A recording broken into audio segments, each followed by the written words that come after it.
गांव भोलापुर में अगर कभी किसी के घर में प्रेशर कुकर भी सीटी मार देना तो उसकी खबर सबसे पहले किसे मिलती थी? शांति देवी को। लोग कहते थे गांव में दो चीजें सबसे तेज चलती हैं, एक हवा और दूसरी शांति देवी की जुबान।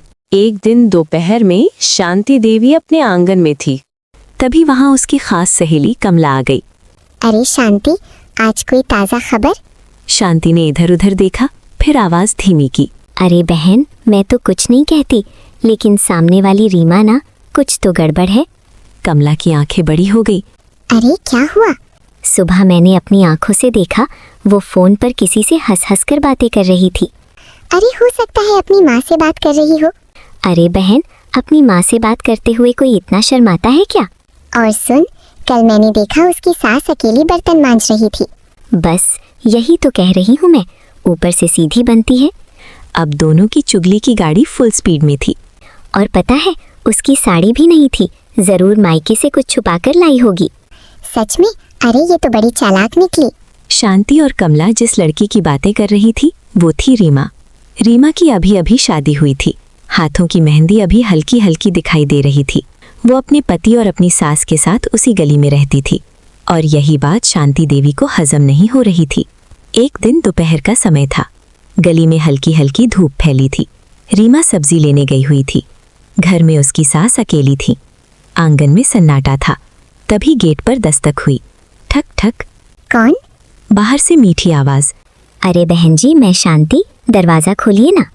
सास ने दरवाजा खोला। शांति देवी चेहरे पर बनावटी मुस्कान लिए अंदर आई। आपसे एक जरूरी बात करनी थी, सोचा अकेले में ही कर लूं। सास थोड़ी चौंकी। क्या बात है? मैं तो कुछ नहीं कहती, पर आजकल आपकी बहू कुछ ज्यादा ही खुली खुली घूम रही है। मतलब? आज सुबह मैंने उसे गली के मोड़ पर किसी से हंस हंस कर बातें करते देखा। बहुत अपनापन था बातों में। सास का चेहरा सख्त हो गया। कौन था वो? पहचानती तो नहीं, पर देखने में अपना नहीं लग रहा था। जब रीमा घर वापस आई तो उसकी सास का चेहरा थोड़ा गंभीर था। रीमा, जरा इधर आओ, मुझे तुमसे बात करनी है।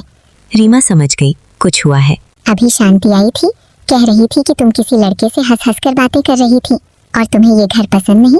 रीमा हल्का सा मुस्कुराई। मान जी, आपको तो पता ही है वो कितनी चुगली करती हैं।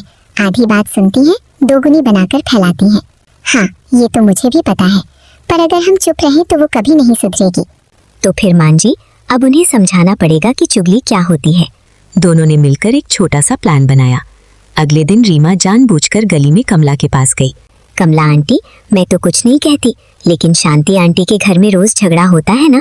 अरे किसने कहा? अरे मैंने तो बस सुना था, आप ही बताइए। धीरे धीरे गली में बातें फैलने लगी। शांति देवी तो खुद अपने घर संभाल नहीं पा रही। एक दिन शांति देवी बाजार जा रही थी, तभी दो औरतें धीरे धीरे बातें कर रही थी। अरे सुना है शांति के घर रोज लड़ाई होती है। शांति रुक गई। ये किसने कहा? और जवाब मिला, अरे रीमा ने तो बस सुना था। शांति का चेहरा लाल हो गया। गुस्से में शांति सीधा रीमा के घर पहुंची। रीमा, तुम मेरी चुगली क्यों कर रही हो? रीमा बिल्कुल शांत थी। आंटी, मैंने तो बस वही किया जो आप दूसरों के साथ करती हैं। मतलब? जैसे आप बिना पूरी बात जाने अफवाह फैलाती हैं, वैसे ही मैंने भी आपकी बात आगे कह दी। इसमें गलत क्या है? जब आपकी बात फैली तो आपको बुरा लगा ना, तो सोचिए जब आप दूसरों के बारे में फैलाती हैं, उन्हें कैसा लगता होगा।